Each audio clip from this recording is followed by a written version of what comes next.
Good morning, friends. Welcome to the pre-market update. As we've seen yesterday, markets were flattish in nature, 0.10% down.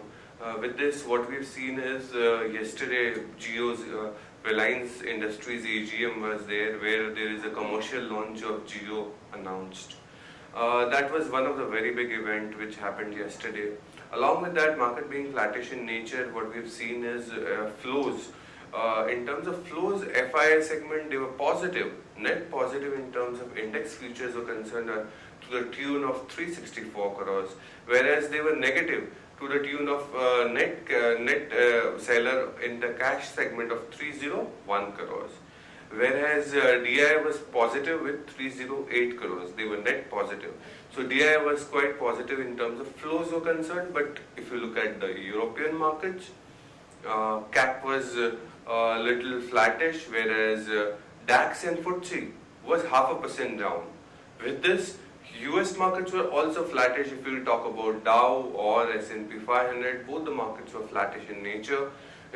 Right now, I would say SGX Nifty is 20 to 25 points down, whereas Shanghai and Hang Seng and other Asian markets are flattish in nature. So I would say we don't have much of a domestic events in front of us, but yes, US Fed is there. Along with that, US elections are there. So these are the broader events globally which are in front of us. Now we'll understand derivative updates. Good morning, friends. We'll give analysis on derivatives.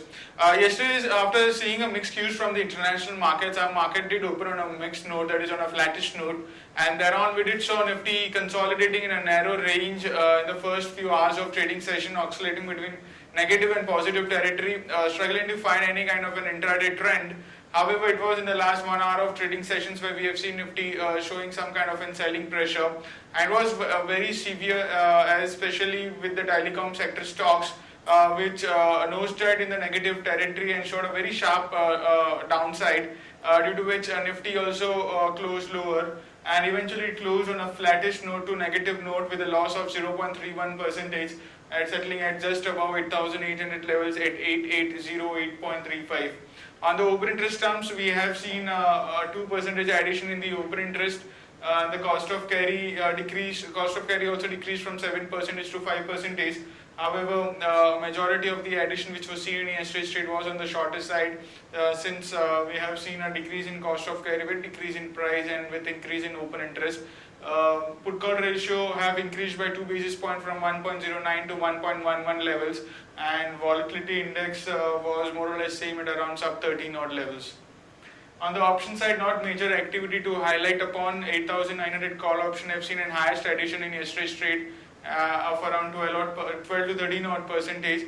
While on the put side, not major addition to highlight upon, and the highest call and put base remains the same as 9,000 call option is the highest in terms of open interest on the call side, and the put side 8,500 put option is highest in terms of open interest. So market have took some kind of a breather after seeing a sharp upside of around 200 points since start of this series, and yesterday's trading session was kind of in pause in an uptrend, and it's been consolidating, and we might see more consolidation for the next 2 to 3 trading sessions, seeing the sharp upside of 200 odd points since start of the series.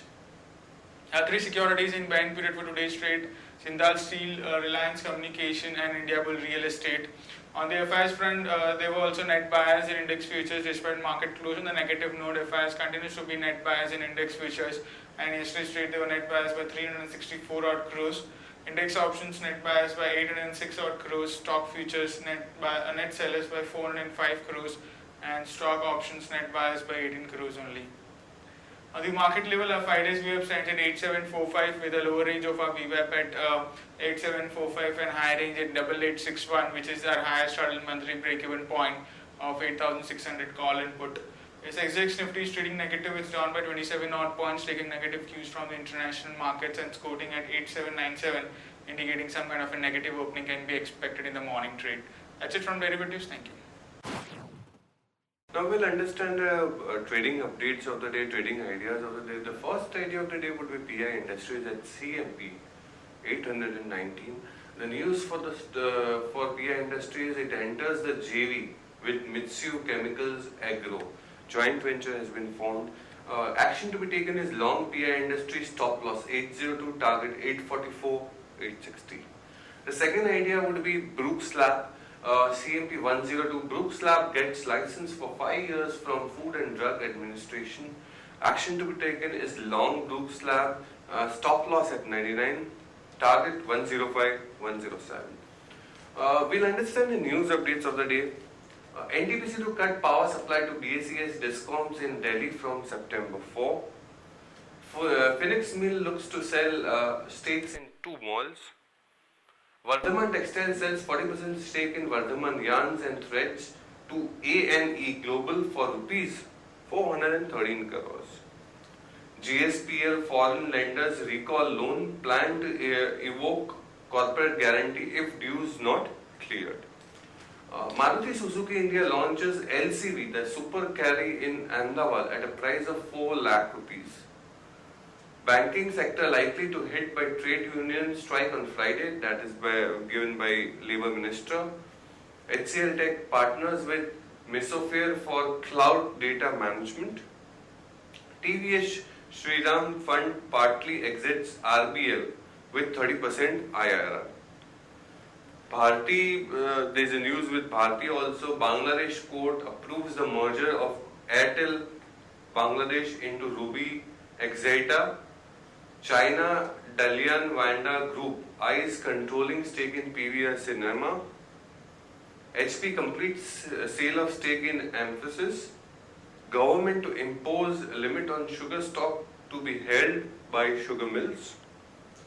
Now, auto updates, because we've seen yesterday was the first day of the month. We've got a lot of auto numbers with us, the OEM numbers. These are the follows. Hero MotoCorp August sales were 28% higher with 6.16 lakh units versus 4.8 lakh units on a YY basis. TVS Motor has seen 20% jump of 2.74 lakh units. Whereas Tata Motors total sales up by 5.9% at 43,000 units versus 40,679 units on a YY basis. Maruti also was up, the sales were up 12% on the back of Vitara and Ciaz, which are all 2 new models which has really well received by the consumers. Now we have few of the banking updates. RBI allows bank to sell stressed assets to NBFCs, other lenders. As per RBI, to cap bank security receipts, invest against own stressed assets. Banks cannot take over assets earlier sold to SCs and RCs. Stocks with positive and a negative bias. With positive bias stocks are Federal Bank, Apollo Tyres, Havells. Stock with negative bias are ACC, Indiabulls Real Estate. Stocks for investments are Britannia, HDFC Limited, Hero MotoCorp, Reliance and Grasim. That's it friends from my end. Thank you very much. Happy investing. We'll again meet up Monday morning.